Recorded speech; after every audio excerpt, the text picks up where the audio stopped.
Assalamualaikum warahmatullahi wabarakatuh. Bismillahirrahmanirrahim. Nahmaduka ya ghafuru ya syakuru. Mashalli wa sallim barik ala sayyidina maulana Muhammadin wa ala alihi wa sahbihi asma'in nama ba'du. Ya, saya ulang lagi ya.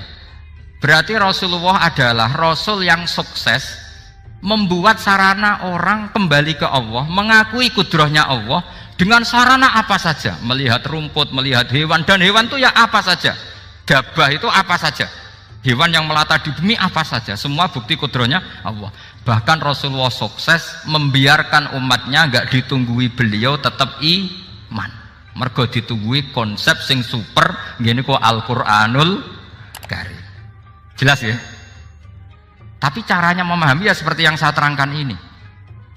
Ya, saya baca lagi ya, yang jadi annal mu'jizati, pakai jama' mu'annas salim, annal mu'jizati al-madiyata, mukjizat-mukjizat yang sudah kelewat itu kanat khisyatan, bersifat fisik, tusyahadu bil absor, hanya bisa dilihat dengan mata kepala, karena qoti soleh wa aso Musa, wa mu'jizatul qur'ani tusyahadu bil basirah.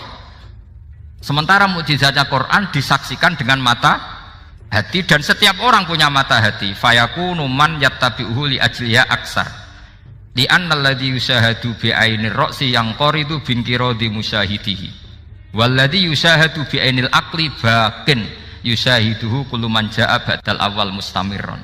Sesuatu yang dilihat dengan mata kepala, setelah para saksi ini meninggal, maka setelahnya mencari-cari, bisa percaya bisa enggak. Tapi mukjizat yang disaksikan mata hati, siapapun percaya dan sampai ila yaumil kiamat. Dan tentu Quran lebih unggul dalam hal ini. Dan insya Allah kita semua adalah ahli Quran. Yaitu harus punya kesimpulan falamma tabayyana lahu qala a'lamu annallaha ala kulli syai'in qadir. Sebagian ayat wa li ta'lamu annallaha ala kulli syai'in qadir wa annallaha qad ahata bi kulli syai'in ilm. Itu kenapa mukjizatnya Quran dasar. Itu yang gampang-gampang ya, melihat nyamuk, unta, kerbau itu yang gampang. Anda tak naikkan kelas sedikit menjadi agak ilmiah. Misalnya begini, kamu ahli falak. Misalnya kayak Batu Rehan ya. Itu pasti tahu kalau matahari dan rembulan dibikin Allah itu asyamsu wal qamaru bi husban. Bahwa matahari dan rembulan dibikin ini untuk hisab.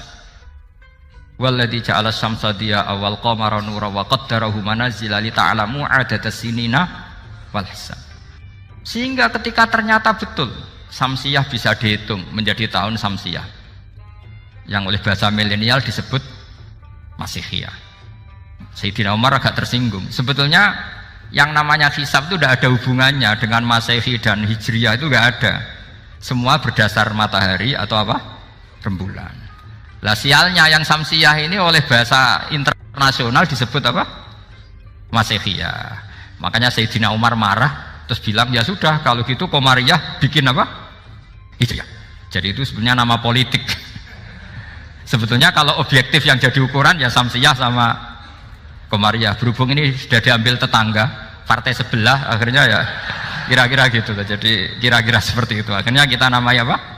Hijriyah. Apa Samsiyah sama apa? Hijriyah. Sebetulnya yang asli ya Samsiyah, Qamariyah, tapi nggak apa-apa lah. Dunia itu mesti ada politiknya. Lah yang repot orang-orang fanatik hukum pakai bahasa nasional, itu repot. Jadi misalnya kematian Yesus Kristus, itu mesti Batu Rehan kan nggak percaya.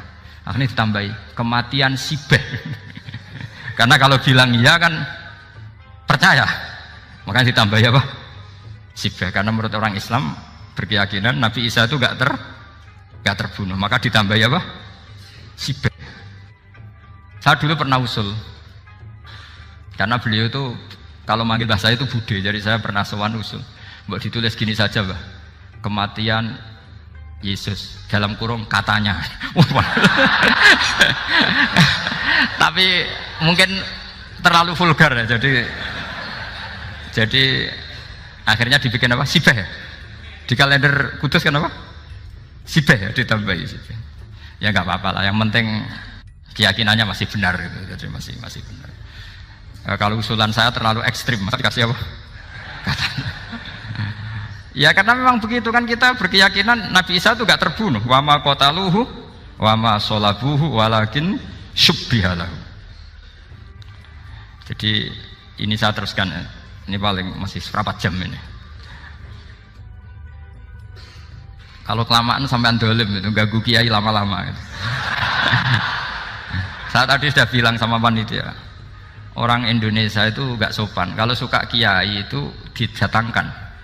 Itu agak masalah sebetulnya. Dalam etika itu masalah. Kalau seneng kiai ya sowan ngaji. Jangan sowan di dalam, itu ganggu ya, sowan ngaji saja. Dulu Imam Malik itu anaknya raja itu, Imam Malik itu seangkatan dengan Harun ar-Rasyid. Makanya jangan berharap kalau saya gampang diundang. Bukan karena saya sombong, memang etikanya seperti itu. Jadi Imam Malik diminta datang ke istana untuk ngajar anak-anaknya Harun apa?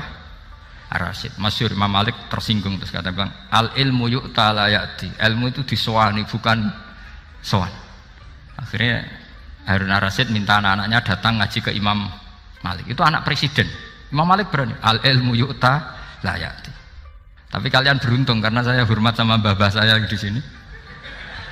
Wong makom buyut saya itu ya berarti apa ya? Selatannya makamnya Sayyid Ja'far Shadiq itu di situ kan ada makamnya Mbah Soleh, Mbah Maksum, itu mbah saya. Nah, makanya dulu saya ngaji di sini lama di Damaran itu.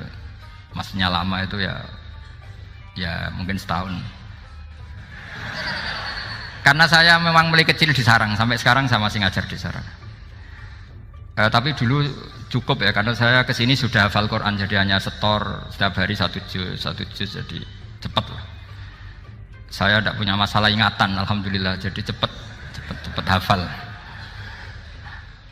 Saya terangkan lagi ya, ini penting ya, masalah mukjizatnya Quran.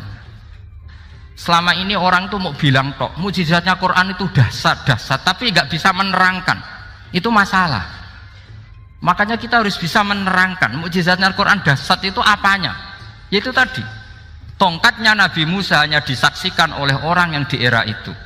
Toh tujuannya mukjizat adalah diakui kemudian orang menjadi iman. Lalu Rasulullah SAW beliau sudah intaqala ila rafiqil a'la. Tapi konsepnya Quran menjadikan orang yang nggak ditunggui beliau tetap iman ila yaumil kiamah. Itu yang maksud fa'arju an aku na aktsarahum tabi'an yaumal kiamah. Mukjizat saya itu cukup Quran kata Nabi, dan dengan mukjizat itu orang akan iman ila yaumil kiamah. Caranya seperti ini. Karena tadi sedahsyat-dahsyatnya mukjizat, tujuan utama orang terdikte supaya ikror ngakui kudrohnya Allah. Lah ngono kok ngenteni tongkat sakti lah opo? Cukup deloknya. Paham nggih? Jelas ya? Alhamdulillah, mau naik kelas ini sudah benar ini sudah benar. Terus kedua begini, kedahsyatan Quran lagi.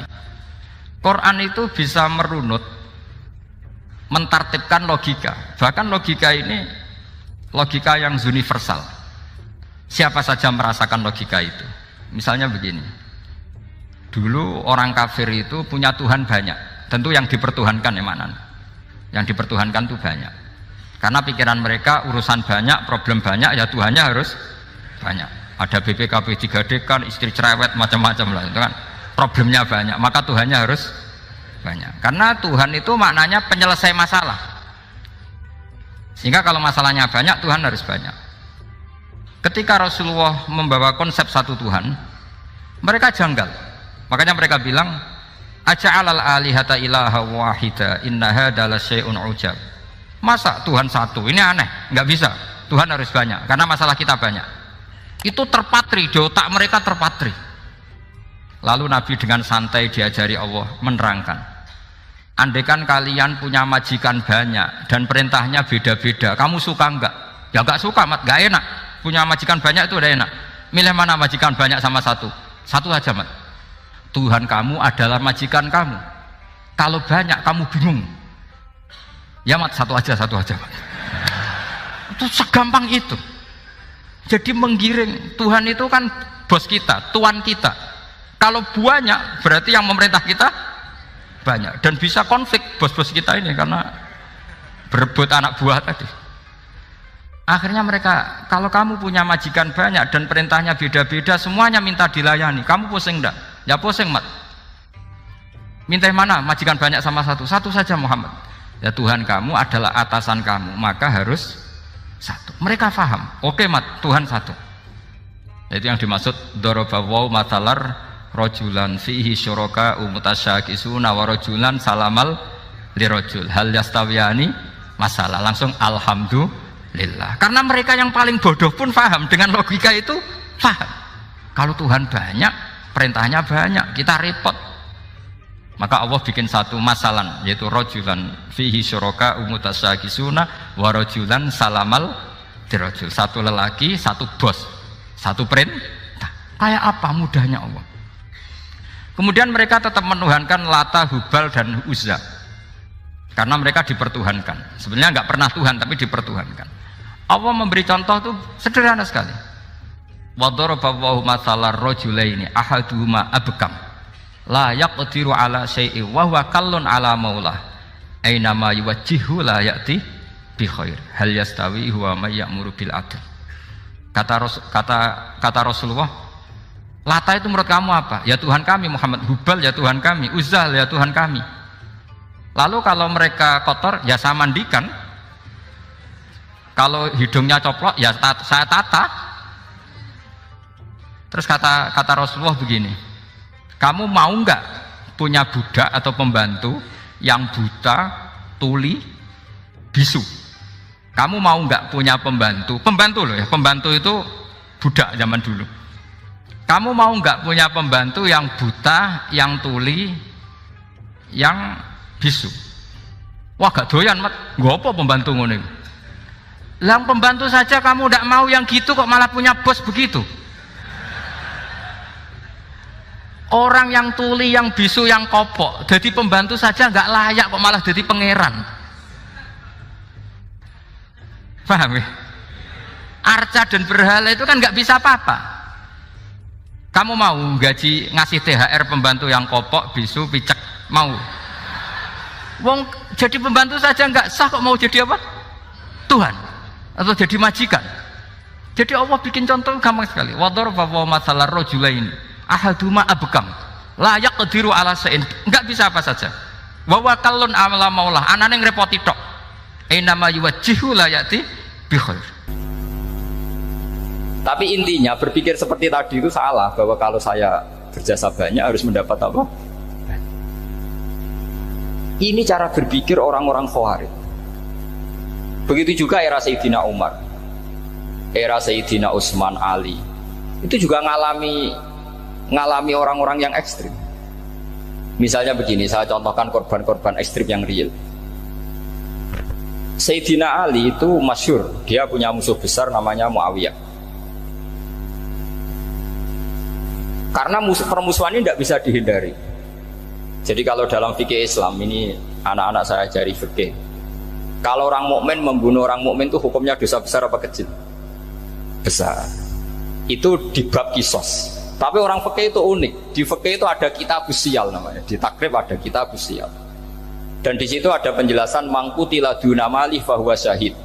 Orang yang dibunuh karena membela hartanya atau keluarganya, itu dia mati syahid. Kalau dia posisi membunuh, maka malingnya atau penjahatnya muhaddarun damu, nggak punya hak nuntut kisos karena dianggap nggak ada artinya darah. Nah sekarang begini, suatu saat ada garong ke rumah Anda, ingin membunuh Anda karena ingin mengambil harta Anda. Anda ingin ingat status mukminnya atau status garongnya? Terus kamu mau dibunuh diam aja? Saya tidak mau membunuh orang apa? Mukmin atau membunuh orang muslim. Nah, kesulitan yang dialami Sayyidina Ali seperti itu. Orang-orang Khawarij cara berpikir enggak, Ali ku geblek, wong mukmin kok pengen mateni wong mukmin. Muawiyah yo geblek pisan, wong mukmin kok pengen mateni orang mukmin. Padahal suasana sudah kacau. Ketika seorang penjahat mau membunuh yang punya rumah dan yang punya rumah ingin membunuh penjahat, itu namanya mukmin bentrok sama orang mukmin. Apa orang benar sahibul hak ingin mempertahankan haknya? Tidak sampai saya tanya. Itu sohibul hak, yaitu yang punya rumah ingin mempertahankan haknya. Meskipun dalam duel ini kadang terjadi pembunuhan. Nah di sini ini ya, ulama ahli sunnah menyebut masalah istihadiyah. Kelompoknya Sayyidina Ali mempertahankan nyawanya meskipun dengan cara membunuh pasukan Muawiyah. Pasukan Muawiyah juga mempertahankan nyawanya meskipun harus membunuh pasukan Ali. Zaman itu susahnya istihad seperti itu. Tapi orang Khawarij cara berpikir enggak, ini biang keladi masalah itu Ali sama Muawiyah. Akhirnya mereka malah rapat, ya sudah dua-duanya bunuh saja. Ya masyhur itu, akhirnya Sayyidina Ali dibunuh oleh orang Khawarij. Makanya ini penting ya, pentingnya ngaji seperti ini. Jadi kamu harus dilatih berpikir nubuwah. Ya dilatih berpikir apa? Nubuwah, disebut al ulama warasatul. Meskipun dengan cara yang ekstrim, tapi pikirannya saja, jangan perilakunya. Saya punya contoh sekian kasus, sekian tragedi. Misalnya begini. Saya itu dulu punya teman, dia soleh, bisa baca Fathul Mu'in. Dia itu janggal, bilang sama saya, Gus, tidak biasanya Rasulullah itu agak-agak nyindir orang fakir. Ini kok ada hadis kadal fakru ayakuna kufur, bahwa kefakiran itu mendekati apa? Kekufuran. Dia itu aneh sekali. Biasanya tidak biasanya Rasulullah ngeritik seperti itu. Walhasil ini singkat cerita, anak ini ngalami satu trauma. Dia itu miskin. Gara-gara miskin gitu jadi burunya orang non muslim. Dan sering disuruh nganter majikannya itu ke tempat-tempat lokalisasi. Dia mulai mikir, ini gara-gara fakir saya harus nganter orang ke lokalisasi. Mulai ingat dia, Sodaqah Rasulullah, ini gara-gara fakir saya jadi pengantar orang ke lokalisasi. Suatu saat majikannya itu benar-benar bangkrut, malah tidak disuruh nganter, pokoknya carikan yang cantik bawa sini. Pusing, waduh. Nah, dia akhirnya walhasil lari terus keluar. Terus dia cerita betapa ekstrimnya fakir, sehingga gara-gara fakir saya harus jadi penolong orang yang mau apa maksiat. Anda boleh berpikir ekstrim, tapi ekstrim dalam melawan kemungkaran itu tadi. Saya nggak boleh jadi fakir, tapi takutnya fakir yang nanti jadi alat kemaksiatan. Imam Ghazali juga punya contoh seperti itu. Imam Ghazali pernah marah besar ketika tren di Baghdad itu orang belajar fikih semua. Hatta la yakuna thamma tabibun illa min ahli dhimmah, kata beliau. Sampai di Baghdad itu tidak ada dokter kecuali orang kafir dhimmah. Akhirnya kalau ada ulama sakit, saya masih ingat pas kecil, kalau ada ulama sakit itu tidak boleh dibawa ke rumah sakit. Takutnya ketemu dokter muslim, non muslim malah disuntik langsung apa? Mati. Akhirnya ulama saat itu berfatwa, orang Islam harus ada yang jadi dokter. Banyaklah gus-gus yang sekolah ke dokter. Yang masyhur ya seperti Sahal bin Abdul Fattah. Itu dulu putranya Ki Fatah yang menolong Mbah Mahfud saat sembunyi. Saking idolakannya Basal, anaknya dinamakan Sahal, tapi dia jadi dokter spesialis bedah. Begitu seterusnya urusan negara. Dulu itu orang jabat itu tidak boleh, karena jabat itu dekat dengan syubhat, dekat dengan haram. Tapi gara-gara pejabatnya non muslim, kalau bikin aturan ya ala non muslim. Ulama akhirnya sadar, andikan kita yang jabat pasti tidak seperti itu. Bisa bikin perda ini, bisa bikin pelaturan begini yang menguntungkan Islam. Nah, jadilah banyak pejabat yang sekarang muslim. Tempat-tempat maksiat diobrak-abrik sama Satpol PP macam-macam. Kita untung. Tapi kalau orang-orang Khawarij pikirannya pokoknya pejabat itu dekat dengan haram, dekat dengan syubhat. Padahal dengan kita jabat bisa bikin perda atau apa yang menguntungkan Islam. Kemudian menjadi masalah baru secara fikih. Ini adik-adik dengerin biar kulino senam fikih. Kalau caleg soleh, misalnya Mas Nadif nyaleng, ini tadi tak guyoni, mau jadi bupati ndak, kalau ya mau usah dukung. Jadi misalnya gini ya, Zaid sama Bakar, misalnya Bakar itu orang soleh, mau jadi calon lurah. Dia tahu kalau dia lurahnya kampung lebih baik. Kalau yang jadi ini Zaid, itu kampung itu rusak karena dia suka dugem, suka macam-macam. Kemudian Zaid ini pasti jadi karena beli suara. Misalnya per kepala itu dibeli 50.000. Bakar ini kalau nggak beli suara kalah. Padahal dengan kalahnya Bakar artinya kemenangan kemungkaran. Itu zaman era Fathul Mu'in, muridnya Ibnu Hajar Al-Hitami. Ibnu Hajar muridnya Abu Zakaria Al-Ansari itu fatwa. Yang soleh ini wajib beli suara, bukan boleh, wajib beli suara. Nah, tapi ini namanya tidak nyuap, perlu dicatat. Ini namanya tidak nyuap.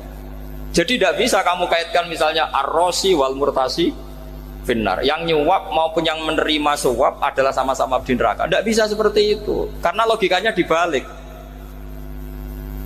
Sekarang Bakar ini beli suara itu untuk membeli kebenaran, untuk mengawal kebenaran. Zaid beli suara untuk menopang kebatilan. Berarti namanya Bakar ini penyuap atau pembeli kebenaran?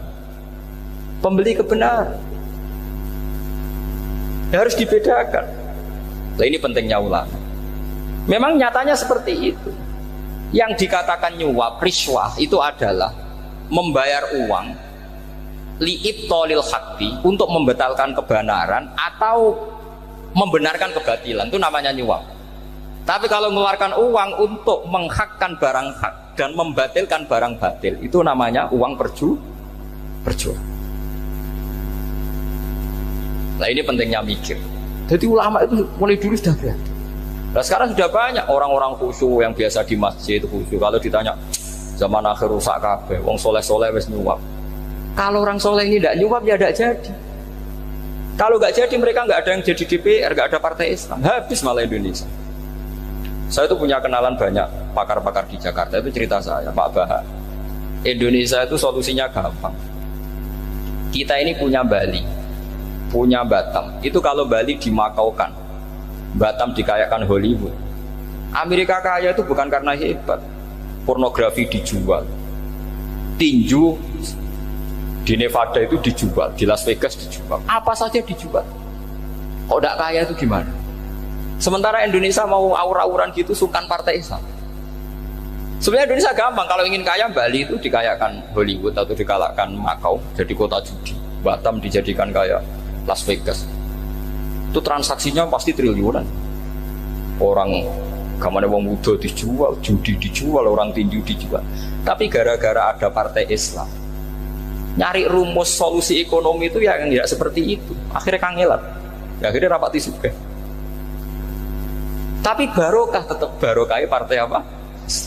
Yang menangnya caleg-calegnya rata-rata ya beli. Kalau udah beli habis. Saya bukan menghalalkan nyuap, enggak. Kalau nyuap tetap haram ila yaumil qiyamah. Tapi kalau suratul masalah seperti ini kamu mengatakan suap, itu beda. Ini suratul masalah yang tidak ada kaitannya dengan suap. Asal lawannya batil ya. Kecuali lawannya sama-sama hak.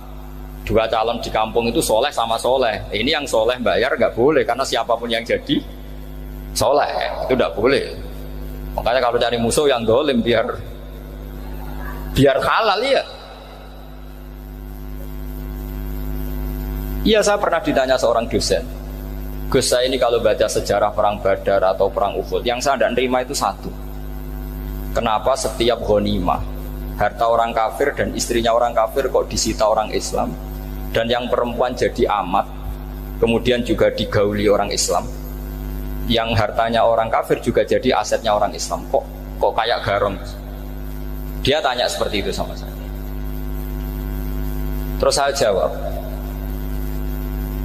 kalau sampean ada garong dan kemudian bawa senpi, senjata api, kemudian garong Anda, penjahat Anda lumpuhkan, ya senpi itu harus Anda kembalikan. Monggo penjahat ini kagungan jenengan beto wangsul, karena ada milik Anda, harus dikembalikan. Wah, tidak bisa Bapak, kalau saya kembalikan pasti dipakai jahat lagi, dipakai kriminal lagi. Ya sama, kalau asetnya orang kafir dikembalikan ke orang kafir akan menjadi aset kekafiran lagi untuk menghancurkan kita. Nah, perempuan juga sama. Perempuan itu alat produksi. Jika perempuan tadi dikembalikan ke orang kafir, maka kamu menolong populasi orang kafir. Ya seperti itu. Paham ya? Makanya disita dalam perang loh ya, tapi dalam perang yang legal. Nah itulah kenapa amat halal. Makanya di Quran itu illa ala azwajihim aw ma malakat aymah. Paling enggak itu masih ada ulama atau pemikir atau ustadz siapa saja yang bisa memahami logika apa? Islam. Nanti kalau ulama ini sudah meninggal, orang akan mencibir Islam dengan cara mengatakan Islam itu jahat, yaitu menyita hartanya orang kafir dan istrinya orang kafir setiap kali terjadi perang. Karena pemikiran ini pasti sama-sama kutubnya, sama-sama ekstrim. Jadi ini penting saya katakan. Makanya masyhur itu perdebatan Sayyidina Ali dan Muawiyah. Ini saya kutip sedikit. Ini ya sama-sama berpikir ekstrim, tapi ekstrim yang baik.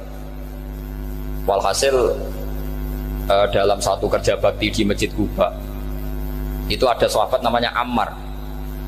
Ini di depan umum, ini penting. Kalau dalam ilmu hadis di depan umum ini penting karena nanti menjadi mutawatir. Beda dengan hadis yang Nabi ngendikan sama 1-2 sahabat, namanya hadis ahadi.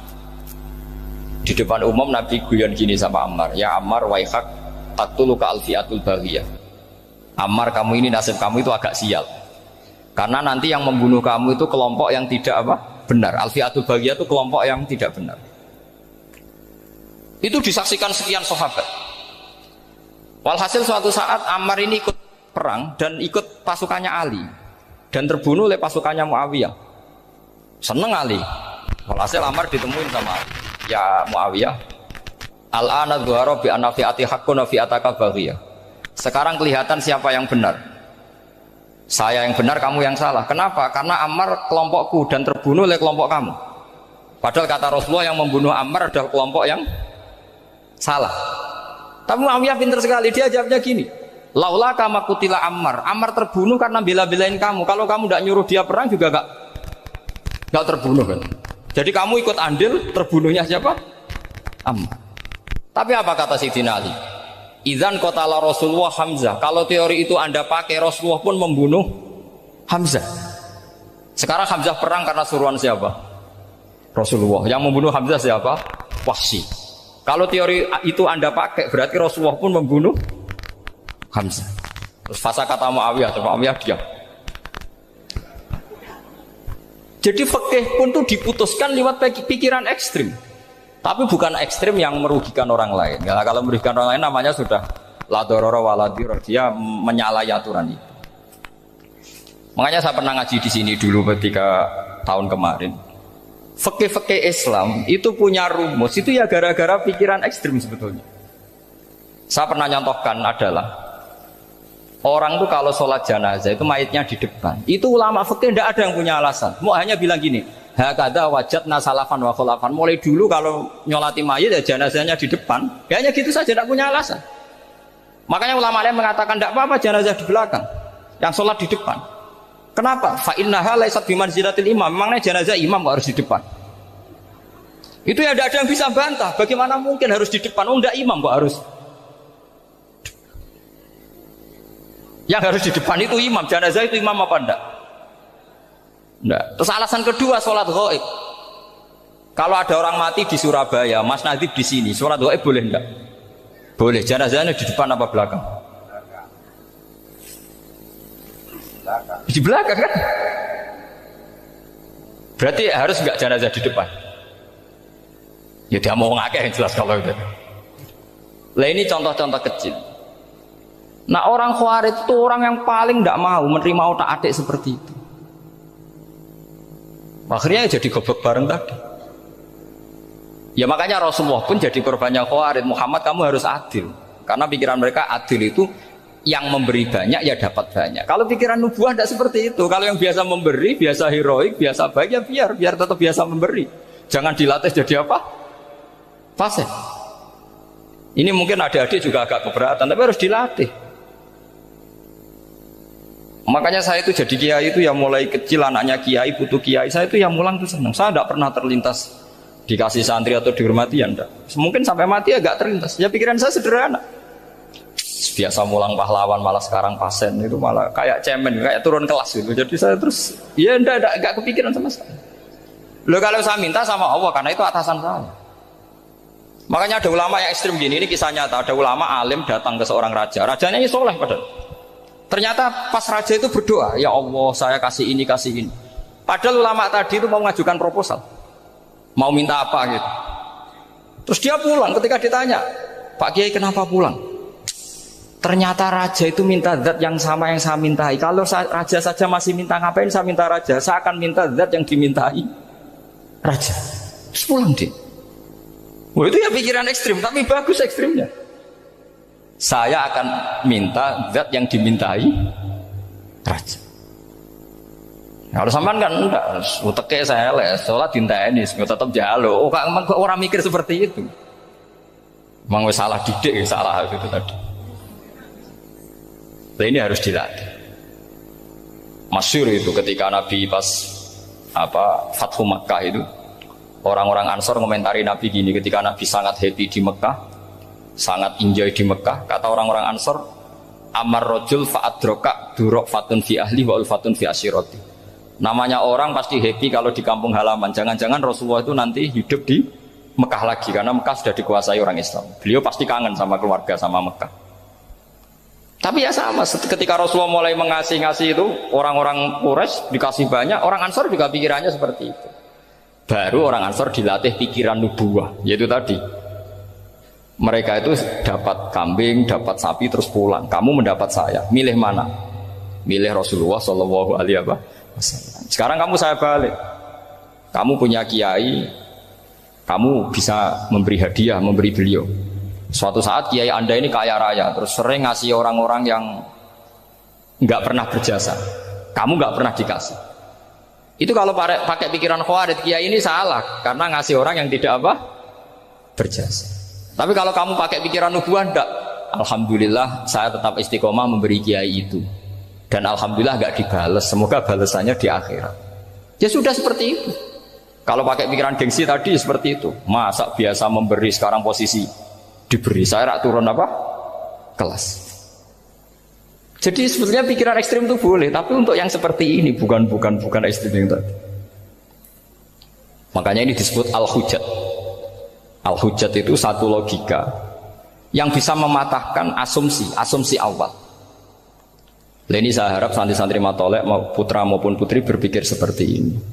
Sehingga sama. Jadi misalnya sekarang dibalik. Kalau ada orang NTT yang masih non muslim, itu orang kafir yang harus dibunuh atau orang kafir yang harus didakwai. Mesti pikirannya itu, kalau Nabi itu ya semua yang didakwai Nabi dulu orang kafir. Nah, ketika Nabi di Mekah itu pertama ketemu orang kafir itu dibunuh atau didakwai? Didakwai. Ya berarti pilihan sekarang ya didakwai bukan dibunuh. Nah soal perang itu perang itu beda dengan membunuh. Ada janjinya, ada macam-macamnya, terus nggak ada solusi, itu baru ada perang. Jadi kalau sudah dibalik-balik gitu, makanya kata ulama-ulama, Khawarij itu pasti salah. Pasti salahnya adalah kalau orang tidak benar ya dibenarkan, bukan dibunuh. Kalau setiap orang kafir dibunuh, Nabi kapan jadi nabinya? Karena orang kafir habis. Jadi metode bil hikmati ada, metode hasanah ada, karena orang kafirnya sudah mati. Terus pertanyaan kedua, kalau Nabi harus ekstrim ngapain? Yang ngawal Jibril, halnya Israel lebih efektif. Jadi kalau sama-sama ingin ekstrim, Nabi itu nggak usah dikawal Jibril, kan tidak efektif kan? Harusnya yang ngawal itu siapa? Israel. Kan nggak repot ya. Nah, jadi saya mohon ini saya cerita. Jadi korban pikiran ekstrim itu bukan siapa-siapa. Pertama itu Rasulullah.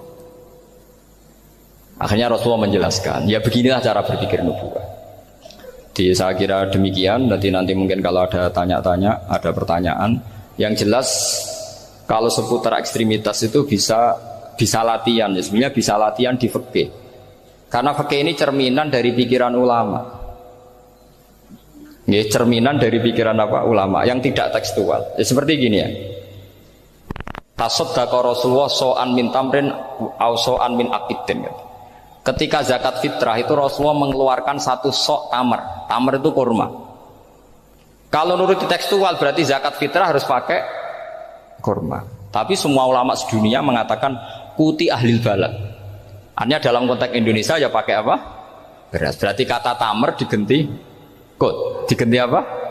Kut. Jadi orang itu jangan diajak goblok bareng. Masa Nabi ngendikan tamar harus apa? Tamar. Makanya saya pernah debat. Pak Nabi itu cingkrang. Kenapa orang-orang itu rata-rata tidak cingkrang? Saya bilang, Nabi itu hidupnya di Mekah. Kenapa Anda hidup di Indonesia? Iya, Nabi itu hidupnya di Mekah. Terus saya tanya lagi, Nabi itu hafal Quran, kamu udah hafal? Saya hafal Quran. Kalau cingkrang gampang, karek ngetok kata saya. Ya, kalau ada sunnah Rasul, Nabi hafal Quran enggak? Hafal kan? Berarti kalau ikut sunnah Rasul, hafal Quran. Jangan cingkrak tok, ya hafal apa?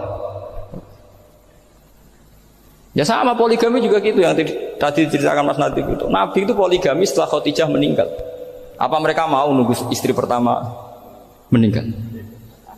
Kalau ingin persis loh, kalau ingin persis nunggu istri pertama meninggal. Iya. Tidak mau juga kan?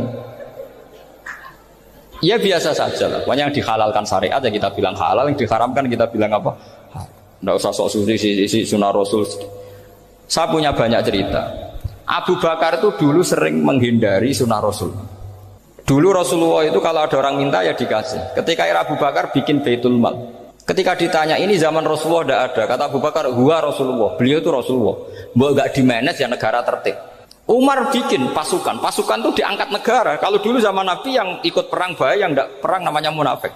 Era Umar tidak, militer itu ditunjuk. Ya digaji pakai Diwanul Murtaziko. Ketika ditanya kenapa tidak kayak Rasulullah, gua Rasulullah, mau tidak tertib pun tetap negara stabil. Karena ada karismanya. Jadi kadang-kadang dalam banyak hal itu kita malah tidak boleh persis Rasulullah karena kadang banyak khususnya. Yaitu contoh yang paling masyhur di fikih ya kayak Nabi itu nikah 9 itu khususnya. Dalam strategi juga sama. Dalam strategi memanage negara juga sama. Banyak sahabat yang punya ide yang zaman Nabi itu tidak ada. Ketika ditanya kenapa tidak persis Nabi, katanya huwa Rasulullah. Ya Rasulullah itu meskipun seperti itu, meskipun tidak tertib secara rasional, tetap dikawal wahyu. Makanya negara baik-baik saja. Kalau saya ini hanya Abu Bakar, kalau tidak ya repot. Umar ya sama, bikin Diwanul Murtazika. Utsman juga sama, di-manage negara. Sayyidina Ali juga di-manage.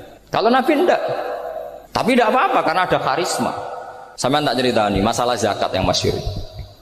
Orang paling bakhil sekalipun, paling kikir sekalipun itu zaman Rasulullah bayar zakat. Karena pikirannya setelah zakat dikasihkan, Rasulullah mendoakan.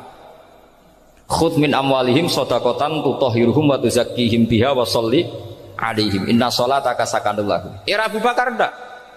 Sorry ya Abu Bakar, dulu kita zakat sama Rasulullah karena didoakan beliau. Kamu hanya Abu Bakar, saya tidak mau zakat. Ya sama lah seperti orang dipimpin ulama-ulama karismatik. Orang dipimpin Badola itu tidak usah metai, santri sudah nurut. Dipimpin Usman Nazif, gak bikin pelaturan, habis pondok. Kalau tidak ngancam, gak gini, ditakzir, gak gini, habis. Zaman Badola dehem tok santri wedi. Mas Nazif dehem enggak ada. Nah, makanya Rasulullah itu tidak banyak bikin pelaturan. Rasulullah itu kalau mau perang itu hanya bilang sahabat, saya besok ditantang Abu Sufyan di sini. Saya mau perang. Oh itu sahabat ikut semua. Orang melihat wajahnya, melihat karismanya sudah tertarik ingin menyelamatkan beliau. Kita-kita tidak akan ridho Rasulullah keluar sendiri. Kalau Abu Bakar ya tidak. Pertama Abu Bakar pidato sudah sopan. Saya memimpin kamu. Ini qatwul litu walastu bi khairikum. Saya ini memimpin kamu, tapi bukan berarti saya yang terbaik. Jika saya benar maka dukunglah. Kalau salah ingatkan. Itu pertama orang-orang bilang apa? Fa wallahu la uqimannaka bisayf. Nanti kalau Anda salah tak ingatkan pakai pedang. Ya karena hanya Abu Bakar bukan Rasul. Jika diaturlah ini ada militer, ada pengawal, ada Baitul Mal. Era Umar lebih modern lagi, ada Diwanul Murtazikoh, ada macam-macam. Ya Rasulullah nggak ada. Nah sekarang orang sidik-sidik muni sunnah Rasul, padahal ada sunnah Rasul yang khasnya Rasulullah sebagai nubuwah. Khasnya Rasulullah sebagai apa? Nubuwah. Coba Nabi itu istrinya 9, semuanya cerita tentang tahajudnya Nabi, witirnya Nabi. Apa kira-kira Mas Nadif kalau punya istri 4 ceritanya tentang tahajudnya Mas Nadif? Kan enggak. Nah, jadi saya mohon, sebetulnya pikiran-pikiran ekstrim itu karena enggak mau belajar. Enggak mau belajar. Kalau mau belajar itu kata Imam Ghazali itu dalam kitab Imla, Al-Imla fi Iskalatil Ikhya itu. Fal ma'ani awsa'u minal ibarat. Yang namanya ma'ani itu awsa'u apa? Minal ibarat. Jadi yang fal ma'ani awsa'u minal ibarat. Jadi yang namanya makna itu lebih luas minal apa? Ibarat. Nah, ini contoh yang paling nyata ya Sayyidina Ali. Ketika Sayyidina Ali perang sama Muawiyah, itu Sayyidina Ali bilang sebaiknya Muawiyah kirim delegasi, mediator. Saya juga kirim mediator. Terus orang-orang khawarid karena tadi tekstual. Mahadha ya Ali. Ini apa ya Ali? Lam yujad fi kitabillah. Aturan mediator itu tidak ada di Quran. Bahwa kalau kita perang harus ada mediator itu tidak ada.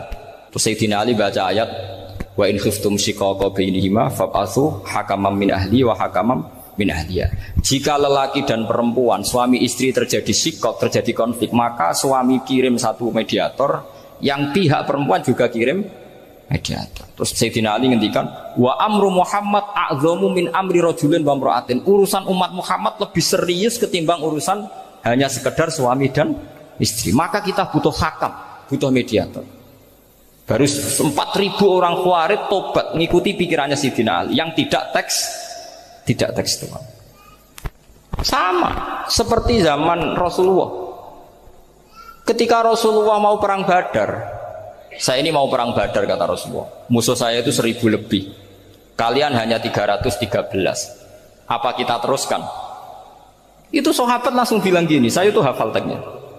Idzan la naqulu laka kama qalat banu Israil fathab anta wa rabbuka faqatila inna hahuna qa'idun walakin idhab anta faqatila inna ma'akum muqatilun. Ini kelihatan sekali bahwa para sahabat sudah ada tekstual. Orang-orang Bani Israel ketika melihat Musa katanya sakti dan orang dekat Allah, itu cara berpikir orang Bani Israel gini. Walhasil ada perintah supaya Musa itu merangi kaum Jabarin. Orang Jabarin ini gagah-gagah, pikirannya orang Bani Israel, Musa kami itu sakti dekat Allah, ya sudahlah sama Allah saja sana, tak tunggu di rumah kabarnya. Itu kan sama dengan santri semedit, roh kiai ini juga, kiai aku juga, serasa tak pikir kan seperti itu. Ya sama seperti itu, Nabi ku kekasih Allah, mesti perang menang, serasa tak ewangi mesti menangis. Fadhab anta wa rabbuka faqatila inna hahuna qa'idun. Ya sudah kamu berangkat saja sama Tuhan, tak tunggu di rumah. Tapi apa kata para sahabat Ansor ketika Nabi minta supaya mereka dukung di perang Badar? Langsung bilang, idzan la naqulu laka kama qalat banu Israil. Kita tidak akan bermental kayak Bani Israil. Ini tekstual pada enggak. Mereka punya mafhum, punya pikiran. Cara Mas Nadi punya kreatif. Bahwa ini mental yang bejat, kita tidak akan meniru seperti itu. Itu sahabat. Jadi dulu sahabat itu makna di Quran juga ada tekstual. Jadi bisa memahami. Nah sekarang orang memaksa semuanya harus tekstual. Ya meskipun tadi jangan terlalu liar terus menjadi liberal. Tapi saya tidak tahu kalau contohnya Mas Nadiem tadi pakai kondom istiqomah, tidak tahu itu pikirannya Jil apa Mas Nadiem, tidak tahu saya itu tidak tahu. Kok sampai sembeling itu saya tidak tahu. Kok lagi juga kalau tidak bisa nyontohkan yang di luar itu, saya itu ya tidak tahu. Mulai dulu ilmunya seperti itu terus gitu. Ya tidak tahu lagi. Jadi mulai dulu zaman Nabi pun itu sudah ada pikiran-pikiran seperti itu. Jadi tekstual atau harfiah itu ya enggak. Nyatanya sahabat langsung bilang idzan la naqulu laka kama qalat banu Israil. Ad-dinu yusrun wala yusyadha hadatina ahadun illa ghalabahu. Yasiru wala tu'assiru basyiru wala tunaffiru. Makanya kowe ora usah sok suci, hidup itu enggak ada pilihan.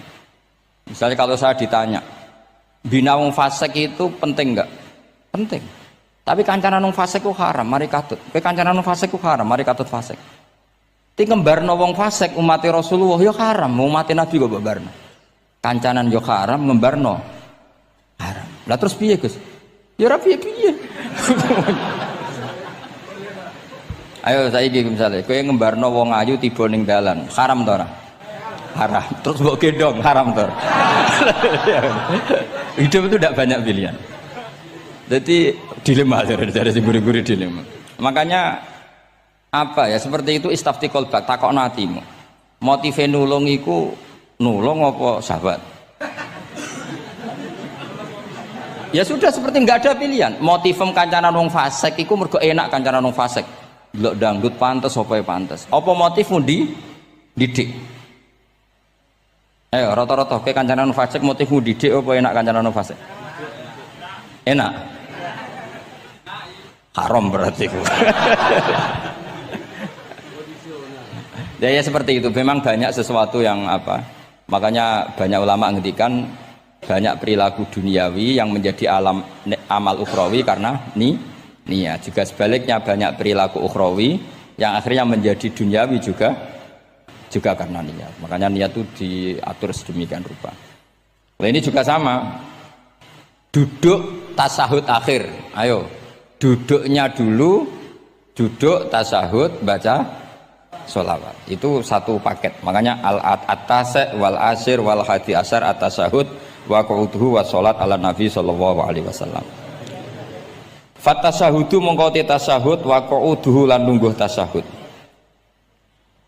In aqobahuma lamun ana sing maca akibat tapi sami nggih. Lamun mungkasi utawa nyusuli huma ing tasahud lan qu'ud apa salamun salam iku ruknani berarti rukun karone. Jadi tasahud yang diakhiri salam itu berstatus rukun. Berarti tasahud awal berstatus sunnat karena tidak diakhiri salam. Jadi nak wonten tiyang traweh kok 4 rakaat langsung salam itu enggak bisa dikatakan batal karena statusnya tasawuf awal nopo sunnat. Yeah. Tapi kalau traweh itu sudah monggo kalau traweh itu sudah menjadi alamiah, jadi biasanya ulama berdebatnya begini, ini dengerin ya. Kata taraweh itu alamiah apa implementasi dari Qiyamul Lail? Ayo jawab. Traweh itu alamiah apa implementasi dari Qiyamul Ramadan? Kalau kamu katakan Qiyamul Ramadan, maka ada orang traweh langsung 4 rakaat tanpa tasahud awal, harus kamu katakan sah karena tasahud awal berstatus sunnat. Tadi kan dikatakan tasahud yang wajib itu yang diakhiri salam, berarti tasahud awal sunnat. Di mana-mana kalau sunat boleh ditinggalkan. Yeah. Tapi ada ulama yang agak ekstrim mengatakan begini cara berpikir, tarawih itu alamiah. Alamiah artinya yang dikatakan tarawih, yang dikatakan tarawih adalah sholat 2 rakaat dengan 1 salam. Paham ya? Artinya kalau 4 rakaat dengan 1 salam itu namanya tidak tarawih. Paham ya? Makanya seperti itu tuh ya gak usah diperdebatkan. Seperti gini, sampean kalau sholat witir aku yakin akeh sing batal, cuma pangeran maklumi. Aku yakin akeh sing batal tapi pangeran maklumi. Jadi disahno, kenapa sah? Dimaklumi Allah Subhanahu wa taala tadi. Kamu kalau witir kan 2 rakaat dulu. 2 rakaat setelah itu. Sekarang pertanyaan saya, ketika 2 rakaat kowe niat tembi. Wong niate witir kok genep. Ya kan? Apa? Lah pertanyaannya begini, ketika rakaat ini minal witri, kemudian orang ini ternyata nggak nerusno sing sak rakaat, itu sah sebagai witir apa sholat biasa? Loh ada nih kaya murid temu beling-beling ya, modelnya itu mau rasa ya. Tapi ya apa kagak zaman akhir ya sahabat. Ndak, ketika 2 rakaat itu jenenge sholat witir apa ndak gitu saja pertanyaan. Orang oleh ngeper, jawabnya ngono tok. Ketika 2 rakaat itu witir apa enggak? Tidak. Lah iya lah iya ikut paket witir. Berarti niatnya sampean gini, ya Allah saya sholat 2 rakaat, ini paket witir loh Gusti. Makanya shollu sunnatan rakaat ini minal witri. Jadi seperti itu kan bingung kita. Nah sekarang begini, ndak ini latihan fikih karena saya pengajar fikih. Kalau ada orang sholat, ya saya ulang lagi ya. Ada orang misalnya begini, ada orang sholat, terus sarungnya itu pas sampai dengkul, sampai lutut. Kalau dia rukuk pasti jengking pupune ketok. Iku batale ngenteni wis rukuk apa mulai pertama batal? Enggak jawab betul. Apa? Ketika rukuk apa mulai berdiri sudah batal? Ketika rukuk. Awas elenge lho ya. Ndak ini undian berhadiah. Itu di Asbawan Nadhair itu ada pertanyaan gini. Lalu yang dikatakan sholat itu apa? Yang dikatakan sholat adalah satu aqwalun wa af'alun muftatahatun bitakbir muhtatamatun. Nah, lalu ketika dia rukuk itu batal. Batal yang batal apanya itu Pak? Wong dia belum berbentuk sholat. Berbentuk sholat itu kan kalau sudah absolut sampai salah. Yang batal itu apanya? Wong sholatnya herong kasil lah. Bingung tuh sampai mesti. Jadi makanya pertanyaannya itu apa ya? Fikih itu kadang ya sudah seperti itu memang angel. Makanya kalau kamu melihat perempuan itu Di takrib itu melihat perempuan yang ajnabiyah itu haram kecuali untuk sekian hal, termasuk mulang muamalah. Terus ngopi dianggap muamalah, repot. Sekarang pertanyaannya, kamu ngopi demi melihat apa melihat untuk ngopi? Nggak jawab. Lah anak niatnya ngopi, mestinya kan brewok lah ya di ngopi ini kan gitu. Cek bakule brewok, cek bakule komisen. Kopi enak. Nah yang kira-kira agak haram itu mesti begini. Saya sama Habib Ali jalan ke Jakarta terus ngantuk ngopi. Kebetulan bakule ayu insya Allah halal karena orang niat. Nak sampean kan gak apal. Wah sing pojok kono wae. Wah itu mesti haram itu, tak jamin itu. Goblok ngopi kok ning kene ning kono wae. Kalau saya sama Habib Ali enggak. Jadi ya mlaku-mlaku ngantuk ngopi. Kebetulan bakule ayu. Ya terus mungkin wong soleh ya cepet ya ini bahaya ini. Nak pas umat soleh ya gitu, kalau enggak pas wah cocok ya. Lah mulai ngomong cocok itu masalah kan. Makanya pertanyaannya itu yang halal itu nazar li taklim apa taklim li nazar? Apa? Nazar mbol kowe semuni. Jadi itu masalah-masalah fikih memang. Makanya kalau berteman orang fasik itu hati-hati ya. Kalau itu kamu lihat umatur Rasulullah Sallallahu Alaihi Wasallam yang perlu kamu selamatkan, yang perlu kamu bina, jenenge tarbiyatul fasik, membina orang fasik. Tapi kalau kamu memang bermental fasik, ini namanya mualah, berkawan sama orang fasik. Itu hukumnya langsung rubah. Kalau mualah ya haram, kalau tarbiyah sunnat atau bahkan wajib. Lah takok bedane piye Gus? Ya takok awakmu. Ya sudah seperti itu, enggak ada jawabannya sudah. Sengko nang akhirat fa yunabbi hukum bima kuntum tak malun. Sengko apa piyambak sing apa menghisab. Mun kula terusno nggih. Wa illa fasunnatani. Wa illam yaqib huma salamun fasunnatani. Terus ini aturan pokok fikih sebenarnya wa kaifa ada jaza. Sebetulnya aturan duduk itu enggak ada. Kamu duduk gaya apa saja itu sah. Wa kaifa ada lan hale kaya apa lungguh sapa wong jaza mengko wenang apa ikilah kuut. Terus tenggene lungguh teng napa? Tasawuf akhir misalnya kue silo ya sah, gaya lungguh apa sah. Meskipun ya rada kurang ajar, mau salat arang-arang wae kok.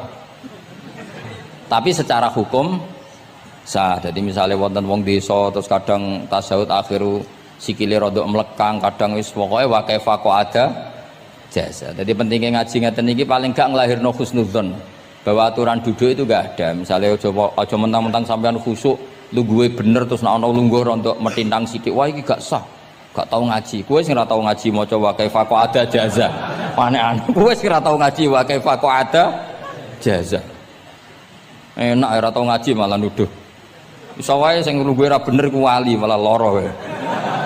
Meskipun agak-agak ya ora. Wali kok lungguhe ngono. Tapi nek misale wali tenan kualat sampean.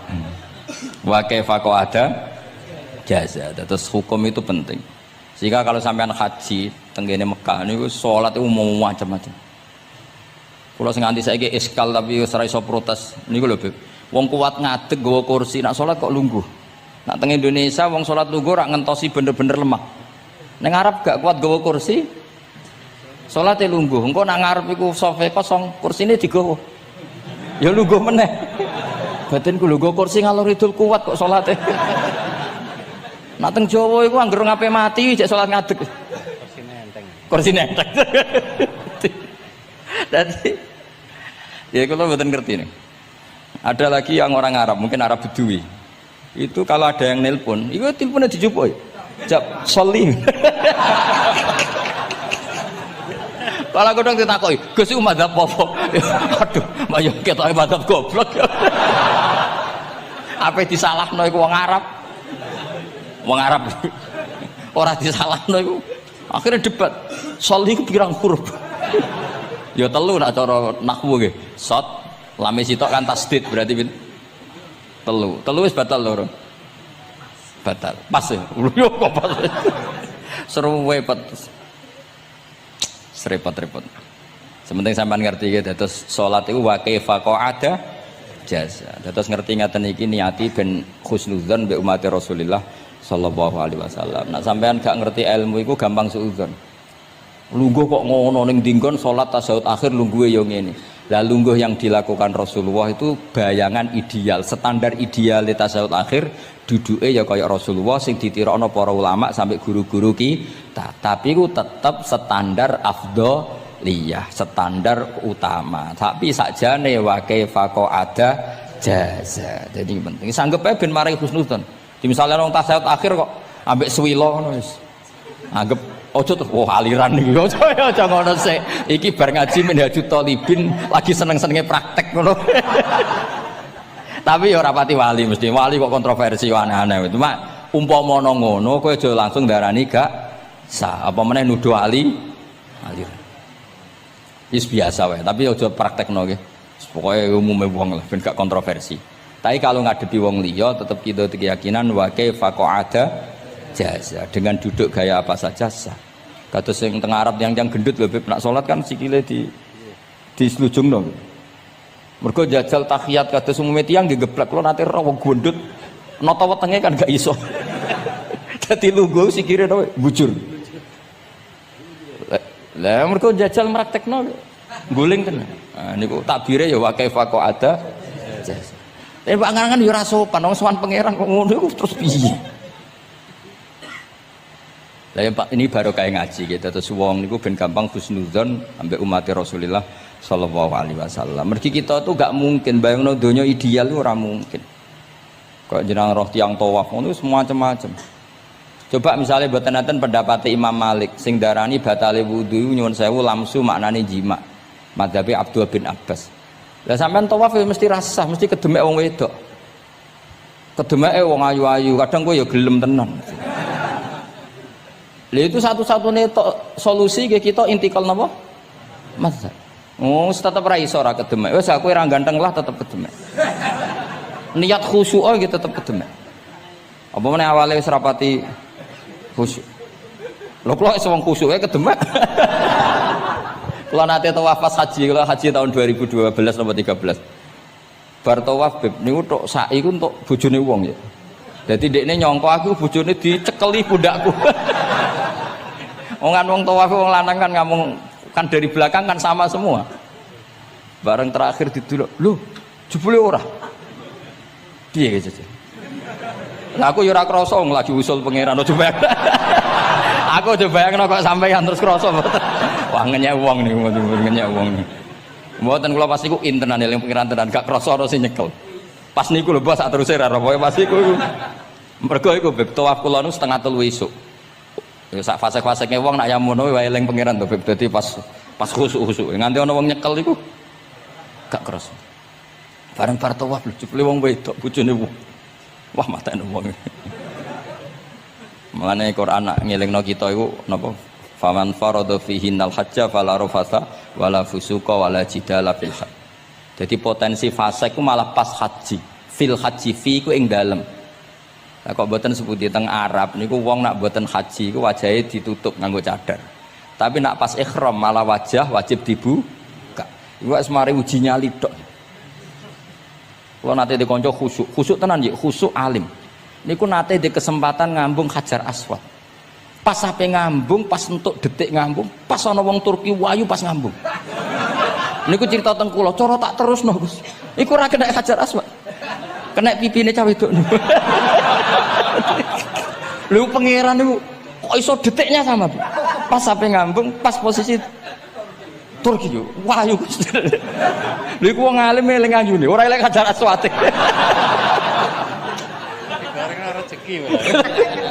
Mulane Hajar Aswad itu ngenes, mulane jare Hajar Aswad aku dhisik putih. Gara-gara dosane Bani Adam dadi ireng. Mane kata yang haji nangis kan termasuk niku, nyesal deh. Jebule wong sing rayu bojone tok wong nundune wayu kabeh. Sing bagian niku maksudnya. Dadi njan repot. Pangeran niku nguji ngoten faman farada fihinnal hajja fala rafatha wala fusuqa wala jidala fil hajj. Bener nak salat. Sak fasek-faseke wong pas salat iku mesti warung lanang-lanang. Salate ning masjid ngarepe wong lanang, pinggire wong lanang. Haji mboten. Masjid Haram, masjid paling suci sak donya, tapi itu uji nyali tenan.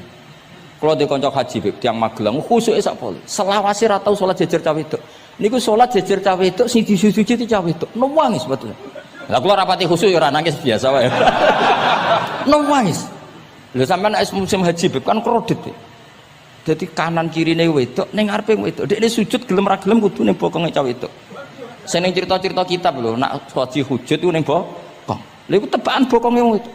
Nangis. Gus kula niku tiyang Magelang, sak urip-urip kula ora tau jejer wong wedok. Wong khusuk. Katoke bakat dadi wali, katoke wong khusuk. Nangis bar haji. Gus kula napa hajine mboten ditampi kok nate ngalami sujud. Aku piye ben ngandani wong khusuk bingung kok ngandani wong khusuk. Ngongkon istighfar ngundekne ra salah wong kepeksa. Ngongkon nikmati wong khusuk kok tak kon nikmati. Lho cara sing takok sampean. Aku meni gayamu. Jawabnya gampang, cara sing takok sampean jawabnya gampang. Nggih piye? Paling gayamu apa? Iki sing takok wong khusuk. Yakin sing takok sampean ngono gayamu. Sing takok nu tiyang khusuk mek nangis tenan nyesel. Memang haji itu unik, makanya Allah ngikatkan fala rafatha wala fusuqa wala jidalu fil hajj ing dalem pas nglakoni. Mencen uji. Jidal kaya ngoten. Ana wae sing mari muring-muring. Wis niat khusuk, niat sabar bebe. Ana wae sing marai muring-muring. Memang ujian betul. Lho kula nek wis kecelok wong gak gampang muring-muring. Wis terkenal lah nek kula seneng guyon ra gampang muring-muring. Nate badhe niku Beb.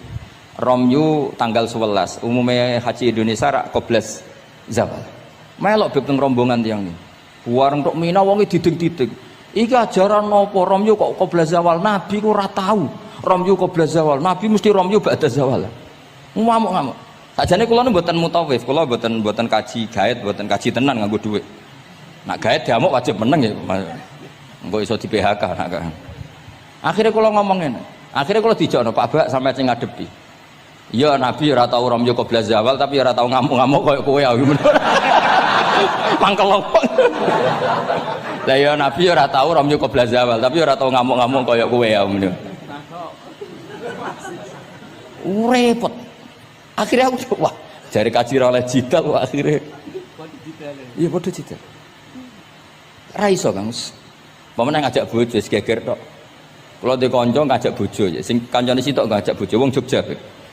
Nah bojo sitoke niku Beb niku isuk-isuk gekno teh sing lanang. Isuk-isuk gekno teh kopi. Sing di bojo ora gawekno teh. Wong wedok apike ngono maksude. Jawabe sing wedok, "Lah piye ijolan?"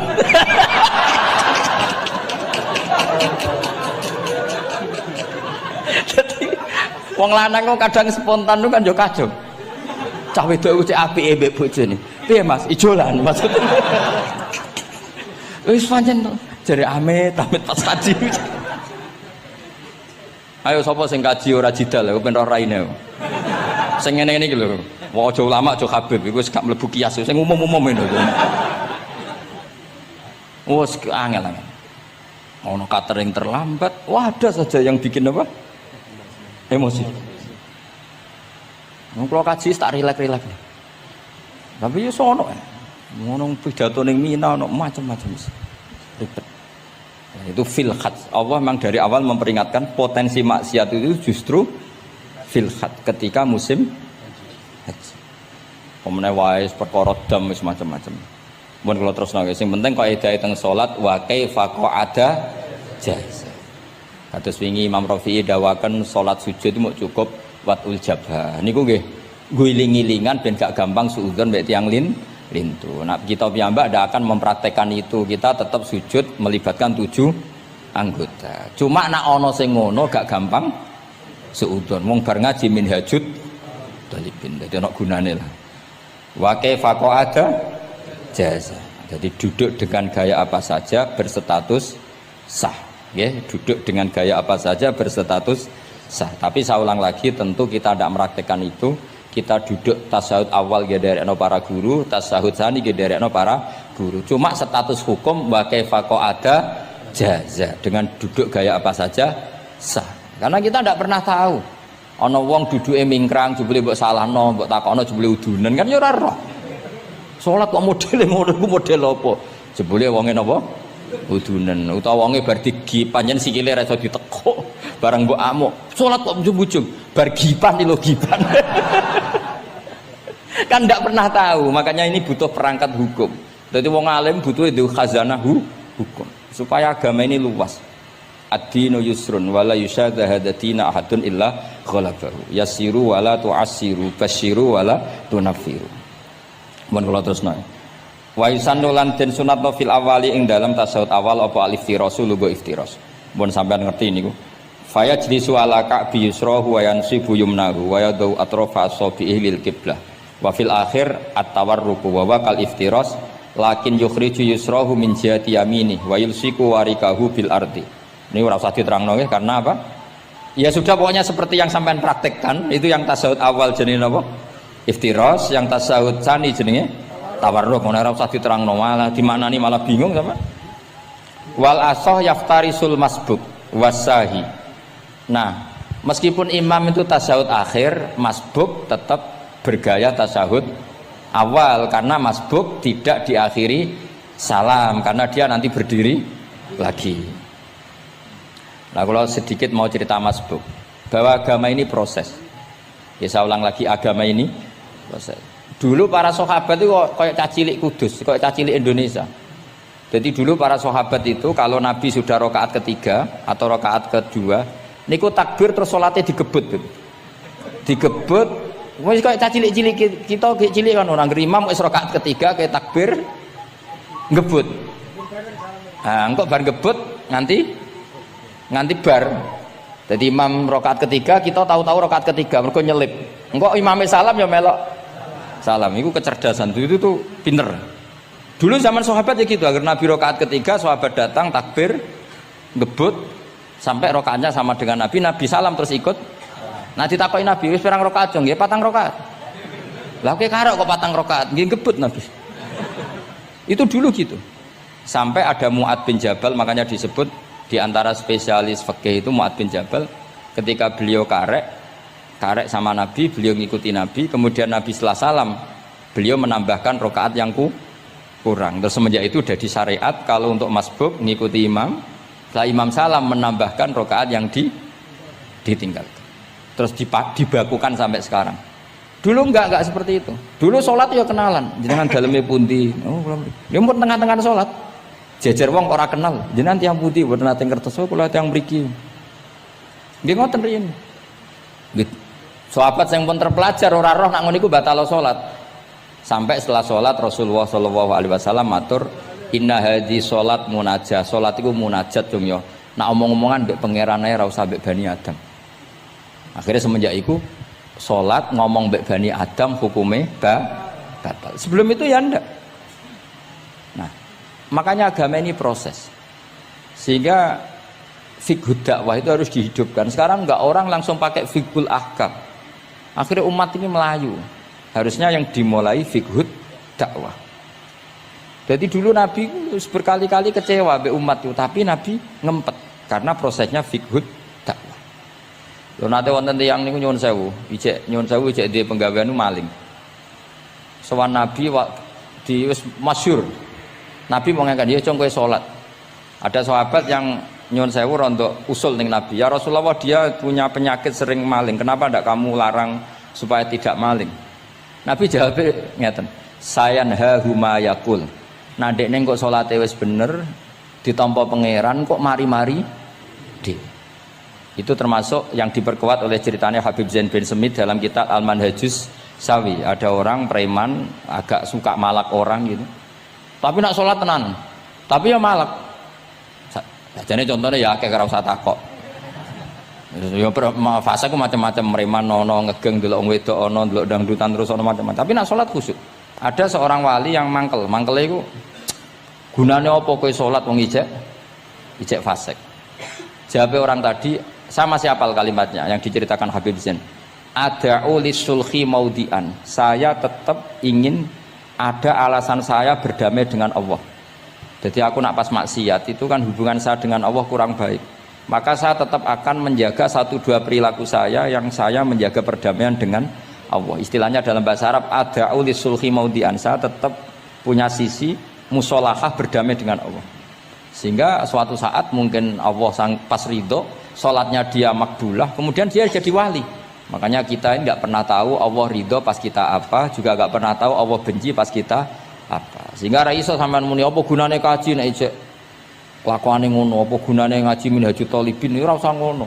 Saya pas sampean ngaji, pas ra paham terus ridho mek kodok kodar. Wah diridani pangeran, wong kondang tenan, wong ra paham kok ridho mek kodok kodar. Sing paham ujub, wong goblok kabeh sing pinter aku tok. Waduh, nyoro lek kula nang. Jadi kita tidak pernah tahu Allah itu meletakkan ridhonya di mana, meletakkan sukhtunya di mana. Wonten orang Hawariyin dalam cerita Ihya. Orang Hawariyin itu orang-orang hebat, wali-walinya Allah, pengikut Nabi Isa. Ono preman liwat. Si preman ini spontan melihat orang-orang soleh itu tertarik, langsung ikut gabung. Saya ulang lagi, langsung ikut. Si wali di antara Hawariyin ini ada yang risih.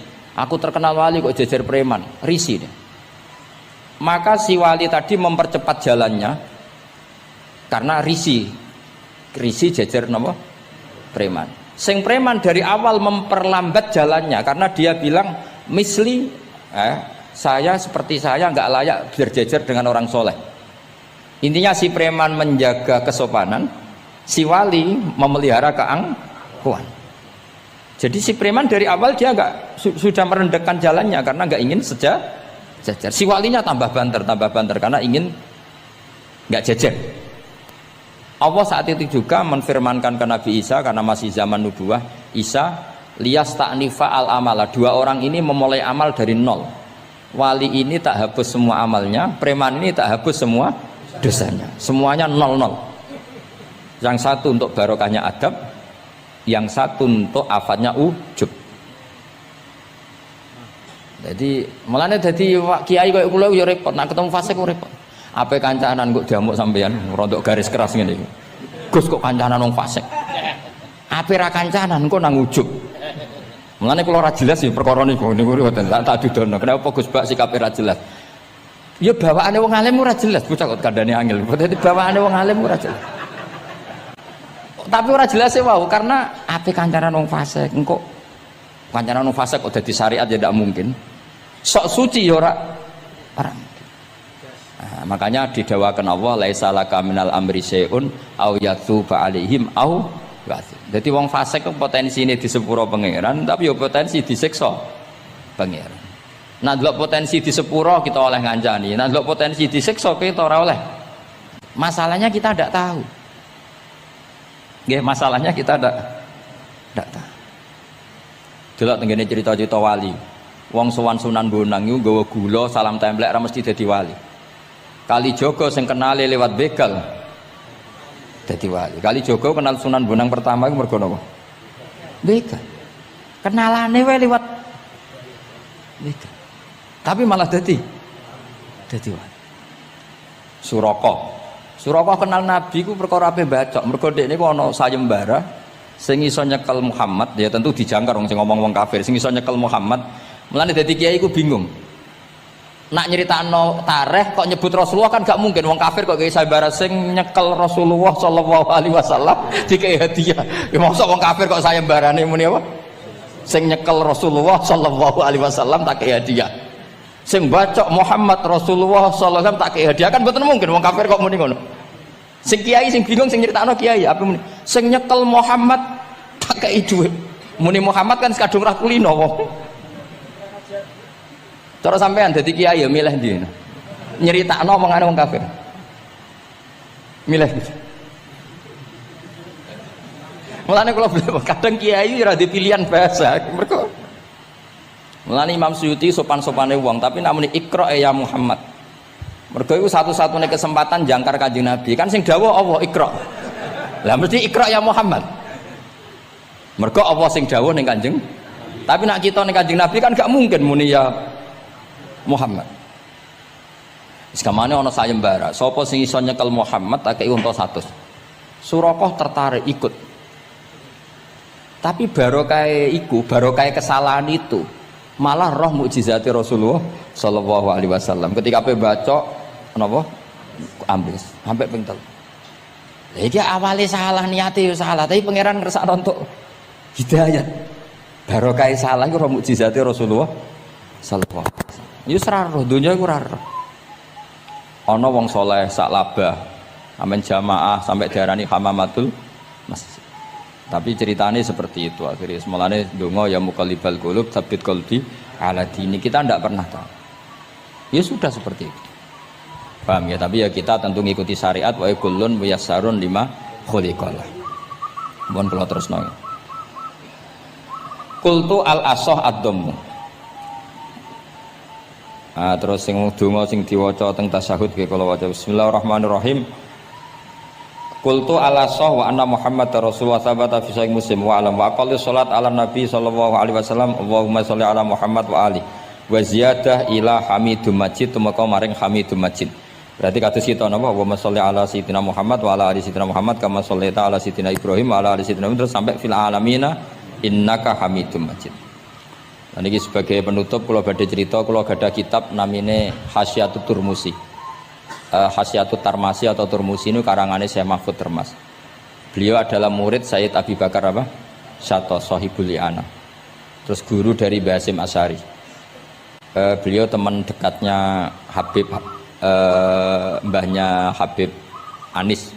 Berarti Anis bin Alwi bin Ali. Jadi temannya Sohibu Simtiduror. Itu beliau cerita tahiyat itu adalah perwujudan dari dialognya Allah kalian Kanjeng Nabi. Terus ketika Kanjeng Nabi dugi Sidratil Muntaha, nggih, ketika dugi napa? Sidratil Muntaha, Nabi maos napa? At-tahiyatul mubarakatus sholawatut thayyibatu lillah. Mun Nabi mandek terus dijawab kalian Allah, Assalamu alayka ayyuhan nabiyyu wa rahmatullahi wa barakatuh. Allah mandek. Terus Kanjeng Nabi niku mboten kepengin saking senenge teng ummate bahwa kebahagiaan itu hanya untuk beliau. Saking sayangnya teng ummate. Terus ditambahi assalamu alaina wa ala ibadillahi sholihin. Jadi niku barokah syafaat Rasulullah sallallahu alaihi wasallam. Jadi sakjane saking Allah namung assalamu alaika ayuhan nabi, hanya untuk Kanjeng Nabi. Tapi Kanjeng Nabi carane nego.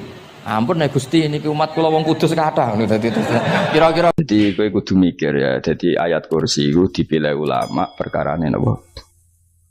Ayat iku njen spesial tenan. Kula niku mboten saged ilem nek gak maca ayat kursi. Nggih maca teng lisan, nggih maca teng ati setiap saat. Mergo mangsa kok pancen luar biasa. Allahu ta Allah iku Allahu la ilaha illa huwal hayyul qayyum. Al hayyu zat sing urip. Mergo sing gampang bedakno Allah mbek Nabi Isa, ambek berhala, ambek semuanya yang disembah selain Allah adalah kehidupan. Kita gampangane tau ngidolakno Isa kaya apa, tapi akhirnya kecewa nak dianggap pangeran. Mergo nyatane cara mereka pun Isa mati disalib. Utawa cara Islam Isa iku diangkat. Di itu objek.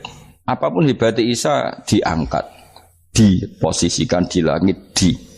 Kerennya apa? Jenenge di itu objek. Berarti yang keren adalah subjeknya, yaitu Allah Subhanahu wa ta'ala. Terus kita ini sebagai orang itu punya ketakutan. Nak pangeran mati ku piye? Nak kowe mati kan gak punya akibat apa-apa. Srengenge tetap baik-baik saja. Sistem falak galaksi baik-baik saja. Sistem alam baik-baik saja. Wong sing mati kowe.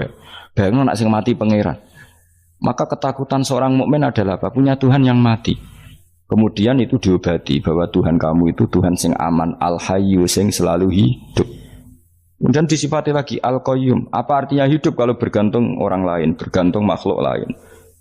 Itu gak keren, karena bergantung itu gak keren. Al-qayyum yang Allah itu zat yang berdiri sendiri. Oh, itu kan terus sempurna. Lu kan maca ayat kursi sempurna. Bejane Gusti kula maca ayat kursi. Kowe ora maca iku kasihate mbahmu. Bocah kok. Oh, bocah ora bakat wali. Teke wis elek. Kabeh dimaterekno. Kasihate opo nek maca ayat kursi?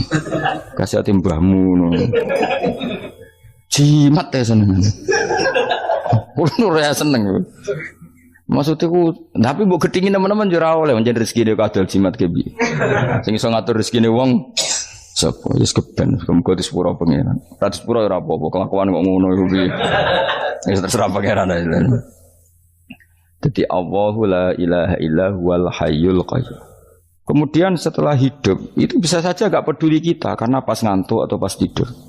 Terus disifati la ta'khuduhu sinatu walana. Dan zat yang hidup itu tidak pernah ngantuk, tidak pernah tidur.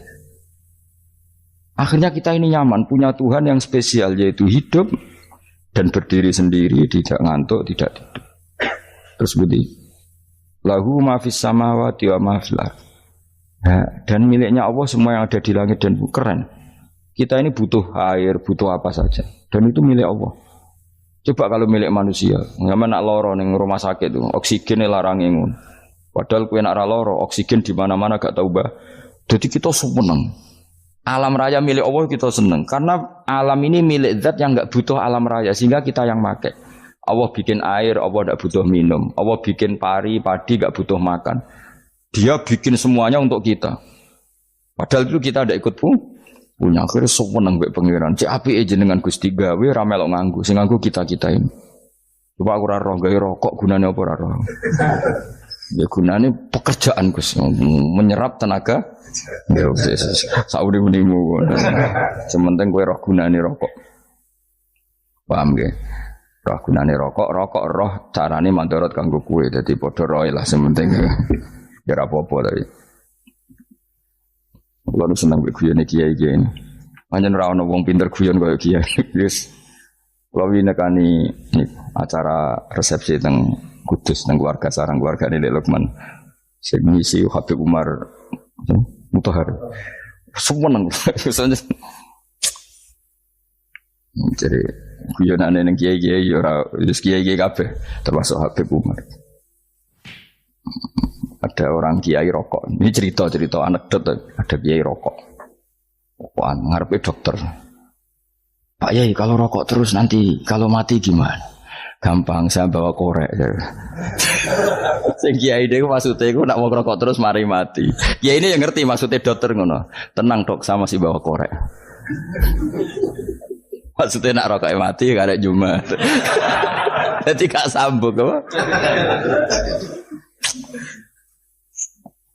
Nak biyonane Habib Umar, saya sering membaca bahayanya rokok. Saya baca itu. Setelah baca, saya berhenti membaca. Wangan pikirannya setelah membaca bahaya rokok berhenti rokok. Saya sering baca buku atau apa tentang bahayanya rokok. Setelah saya tahu berhenti membaca. Wong spesial, seneng kalau niku bisa nikmati ya seneng putune Rasulullah, ya seneng guyon. Jadi seneng itu gak kudu mewah, mah. Lah kowe seneng ngenteni di Alphard malah kesel to. Wah, jadi kalau nung di grup kata lah, kiai sing seneng guyon, sing sering. Mereka kalau khawatir saya umat ini punya kenikmatan lewat jalur maksiat. Mengenai kalau seneng, nak kiai seneng guyon, bukan seneng papanya. Umat ini punya kesenangan yang tidak maksiat, itu saja. Ya tentu ada kiai-kiai yang milihnya ada guyon supaya orang enggak uraan ya bagus. Wah sementing ikhlas. Wes syaratnya kabeh iku sementing ikhlas itu ikhlas. Ya ora kudu spesial ikhlasmu ya ikhlas biasa lah. Kelas-kelas terilah sementing napa? Saya sering baca bahayanya orang rokok. Setelah saya tahu bahayanya, maka saya berhenti baca. Wongku kaget kabeh. Mergo pikirane wong wis berhenti. Kok ternyata. Mulai saya sering baca bahayanya orang miskin. Setelah tahu bahayanya berhenti merasakan kemiskinan. Jadi saya tahu bahayanya neraka. Setelah tahu bahayanya neraka maka saya berhenti.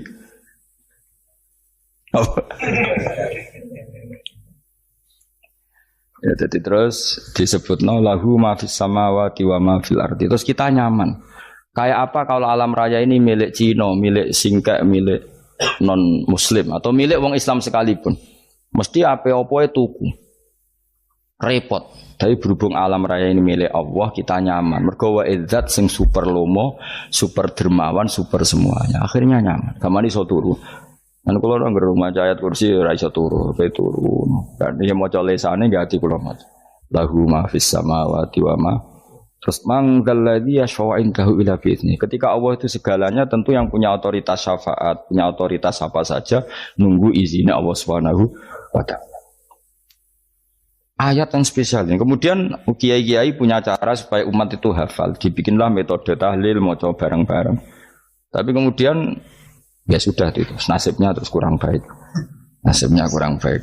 Ada yang bid'ahkan, ada yang setengah-setengah. Afirno, sing maca ya padha dene, ra paham, mbek ngantuk, bantuk berkat mulai sudah akhirnya terus. Lah sampean bela dikus bela sing bener wis takok provokator kowe. Sing jelas latih maca iku terus. Dadi Allah pirsa nak macamu ora golek berkat. Tapi nak mau tahu tahlil hati. Eling apa tahu hati? Benda apa? Eling pangeran kok ngenteni wae. Apa iku tunggale. Tahu muni alhamdulillah nate apa nak bermangan. Muni alhamdulillah kok ngenteni bermangan bocah kok ora karu-karuan. Wong ora bakat wali kok teke wis elek. Jape wis keliru terus. Masih wong khusuk lah, ora bakat wali, khusuk tok tapi ruwet, uripe ruwet. Lahu ma fis samawati wa ma fil ardi man dalladhi yash'indahu illa ya'lamu ma baina aydihim wa ma khalfahum. Dan Allah tahu apa yang di depan kita, di belakang kita. Terus kita lagi-lagi nyaman. Kayak apa misalnya kita yang lemah ini tidak dalam pengawasan Tuhan. Jika mana kalau misalnya dia anak cilik, anak itu tidak nyaman kalau ketika main gak didelok orang tuanya, karena dia tahu ada hal-hal yang dia tidak bisa menggapai dan butuh setiap saat pada orang tuanya untuk membantu menggapai itu. Jadi anak masih seneng dolanan, sukanya diperhatikan tetap. Nah kita ini seneng sekali main yang dunia ini pengiran diperhatikan Allah Ta'ala, karena Allah selalu tahu kita. Jadi terus nyaman. Jadi semua ayat itu menjadikan kita nyaman. Nanti kajian Nabi ora sare sedurunge maca ayat kursi, ora sare sedurunge maca surat musabbihat. Dan saya dalam banyak hal niru itu. Nabi urung sare nek ora maca surat Hasyr. Nah aku ijazah iku kowe ora mungkin surat Hasyr ning juz pira wae kira roh kok dijazahno. Sing iku lho sing diakhiri suti law anzalna hadal qur'ana ala jabalil la ra'aitahu khashi'am. Itu tapi mulai kok ngarep subhanallahi ma fis samawati wa ma fil ardi wa huwal azizul hakim. Terus waladzi akhrajal ladzina kafaru min ahli kitabim. Ya bener subhanallahi ma fis samawati wa ma fil ardi terus. Terusnya terus waladzi akhrajal ladzina kafaru min waladzi akhrajal ladzina kafaru min ahli kitabim min diyarihim li awalil hasyr. Ma dzanantum ayakhruju wa dhannu annahum mani'atum husunuhum min Allah fa'atahum saat terus serang rapal. Akhirnya ya itu tadi terakhir apa? Ya'lamu ma baina aydihim wa ma khalfahum wala yuhituna bi syai'in min ilmihi illa bima. Dan seseorang itu tidak punya ilmu kecuali dengan kadar yang dikehendaki Allah. Bahwa kita ini selalu objek. Punya ilmu ya dikasih, punya rezeki ya dikasih, punya apa saja Sehingga status kita makhluk, statusnya Allah khalik, statusnya Allah itu memberi, statusnya kita hanya penerima. Itu bahkan termasuk bab ilmu. Bab ilmu itu tahunya kita ya hanya diberi. Illa bima satus wasya kursi samawati wal ardo, dan kursinya Allah itu meliputi langit bumi. Sehingga kita tahu, wah keren. Terus wala ya'udu hifdzuma, dan ketika alam raya sebesar ini Allah tidak pernah capek mengurusnya. Sampean tak pasrahi gawe kok ngrumat srengenge. Sampean ngrumat listrik omahmu lho, kadang kabel pedhot, dope pedhot. Iku apa ngrumat srengenge mulai digawe nganti saiki. Gak tahu mati. Gak tahu bayar. PLN lho kon gawe 0, sekian gak tahu rusak setahun kon jamin ora ngara iso. Apa gawe srengenge mulai Nabi Adam nganti saiki ora tahu bengkelno. Oke gak tahu mikir ngono, jen ra wali. Lah srengenge misale error terus pangeran ngumumno, leren sik 3 wulan lagi ditoto. Ya repot dul. Ngono kok ora tau mikir bocah kok. Ngono utek sing anut wali-wali itu teke waras. Men dhuwit ora di dhuwit sumpek, di dhuwit seneng wis ngono tok pikiran. Ora tau kagum mbek srengenge, ora tau bengkel, ora tau. Mergo emang ora bakat wali, itu teke wis innalillahi wa inna ilaihi raji'un. Ngono kok urip ngono. Habis ben urip pancen rong wae apa? Mati rame-rame apa? Untunya nak rano ku ya sepi tenan. Gak ana wong gawa nasa ilfat ngalor gitu. Ngaji sepeda dibayar kok paham mulai ora paham mulai. Kok takok ibu jure bar apa kaji. Mau Gus Pak nerangno apa delok rekamane.